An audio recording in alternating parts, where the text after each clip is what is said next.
하나님의 행복의 소리 라운큐티시안입니다. 이 시간 우리가 함께 나눌 말씀은 역대상 9장 1절에서 34절까지의 말씀입니다. 저자는 포로 생활 가운데서 돌아온 이들과 그리고 그들의 직무에 대해서 우리에게 말씀해 주고 있습니다. 저자는 먼저 포로에서 돌아와 성읍에 처음으로 거주한 이들을 소개합니다. 그들은 제사장과 레위 사람들과 느디님 사람들이었습니다. 그 중에서 예루살렘에 거주한 사람들은 유다의 아들 베레스의 자손 중 우대, 실로 사람 중에서 맏아들 아사야와 그의 아들들, 세라 자손 중에서 여우엘과 그의 형제 690명, 베냐민 자손 중에서는 무술람의 아들 살루, 여호암의 아들 오브느야와 미그리의 손자 우시의 아들 엘라, 이브니아의 증손 르우의 손자 스바데의 아들 무슬람과 그의 형제들 956명이었습니다. 제사장 중에서 예루살렘에 정착한 이들, 하나님의 성전 임무를 수행할 수 있는 자는 1760명이었고 레위 사람들은 느도바 사람들의 마을에 거주했습니다. 성전 문지기들은 동서남북 사방의 성전 주위에서 밤을 지내며 아침마다 문을 여는 책임을 감당했습니다.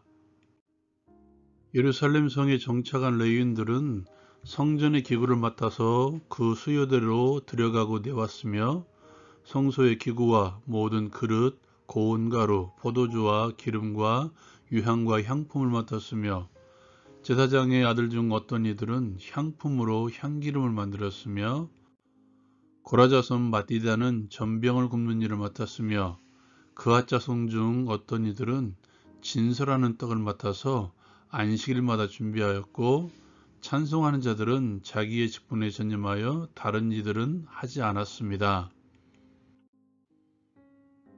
적용을 위해 함께 나누기를 원합니다.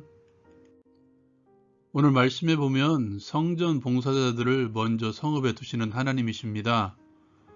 오늘 말씀은 포로 귀환 후에 돌아온 이들을 소개하고 있는데요. 저자는 처음으로 성읍에 거주한 사람들을 소개하고 있습니다. 그들은 제사장들과 레위 사람들과 느드님 사람들이었습니다. 이들은 모두 성전에서 일하는 사람들이었죠. 마지막으로 소개된 느드님 사람들은 에스라 8장에 보면 레위 사람들을 섬기라고 준 성전의 일꾼들이었습니다.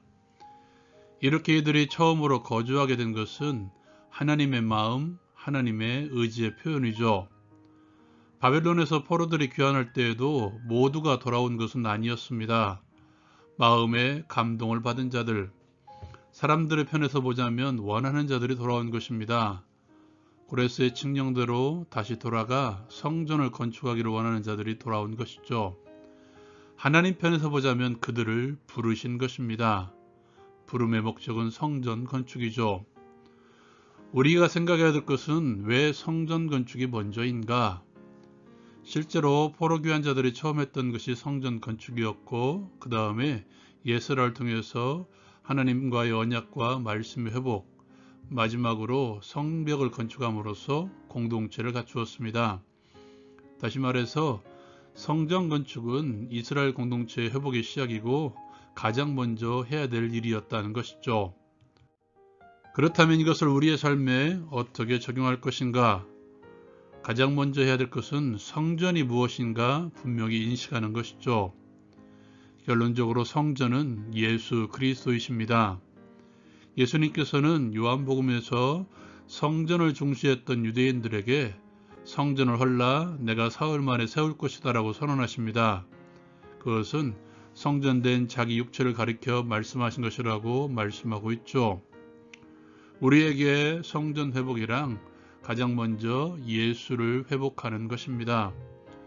우리의 굳어진 신앙을 회복하는 것은 다시 예수와의 관계를 회복하는 것이죠.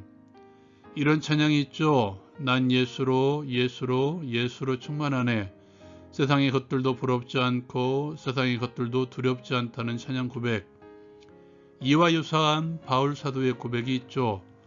그리스도를 아는 지식이 가장 고상함이라 이로 인해 내가 가지고 있는 모든 것들을 배설물로 여겼다고 고백하는 바울 사도. 이렇게도 고백하죠. 이제는 내가 사는 것이 아니고 그리스도께서 내 안에 사는 것이다. 지금 내가 사는 것은 다른 것이 아니라 그리스도를 믿는 믿음으로 사는 것이다.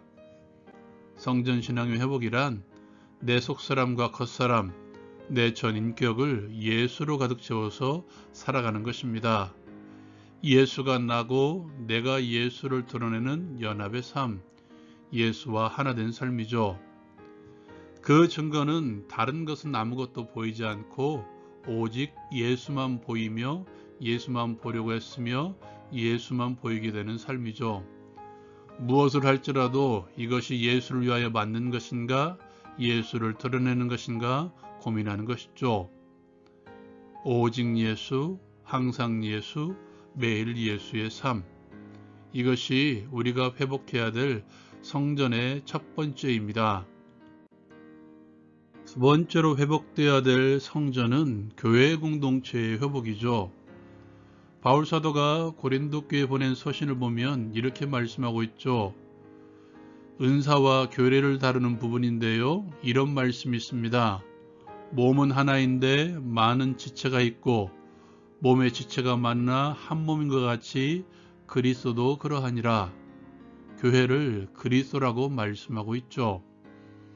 지금의 교회를 보면, 아니 교회의 탄생 후의 모든 교회를 보면 그리스도로 보여지지 않을 것입니다. 그러나 성경은 교회가 그리스도라고 말씀하고 있죠. 교회를 이루고 있는 지체 하나가 바로 우리들입니다. 지체로서 같은 역할을 감당하지는 않을 것입니다. 역할은 다르지만 그 역할을 감당함으로써 몸을 세워나가는 것이죠. 오늘 말씀에도 보면 레위인의 직무를 소개하고 있는데요. 각자의 역할을 소개합니다. 특별히 마지막으로 그 역할을 소개하며 이렇게 말씀하고 있죠. 그들은 주야로 자기 직분에 전념함으로 다른 일은 하지 아니하였더라. 성전된 그리스도된 교회의 회복은 자기 직분, 자기의 은사, 자기의 직책, 자기의 일에 전념하는 것입니다. 지체로서 맡은 바 역할에 최선을 다하는 것이죠. 그것이 성전된 그리고 교회의 지체로서 우리의 신앙과 교회를 갈아볼 수 있는 방법입니다. 교회 공동체에서 여러분의 역할은 무엇입니까? 그 일에만 전념하십시오. 다른 것을 바라보지 않고 다른 것을 부러워하지 않고 오직 나의 은사, 나에게 주어진 그 일에 최선을 다하십시오. 교회의 지체로서 충성하십시오. 적용을 위한 기도의 시간. 예수로 내 속사람을 겉사람을 충만하게 채우게 하옵소서. 오직 예수의 삶으로 항상 매일 살아가게 하옵소서. 성전된 교회 공동체의 지체로서 교회를 세워나가는 일에 충성하게 하옵소서. 예수님의 이름으로 기도합니다. 아멘. 어떤 이들은 오늘날 교회를 보고 이것이 무슨 교회이냐 말합니다. 그래도 교회입니다. 가라지가 99%일지라도 1%의 교회 지체를 사용하셔서 교회를 바꾸실 것입니다. 라운큐티 마칩니다.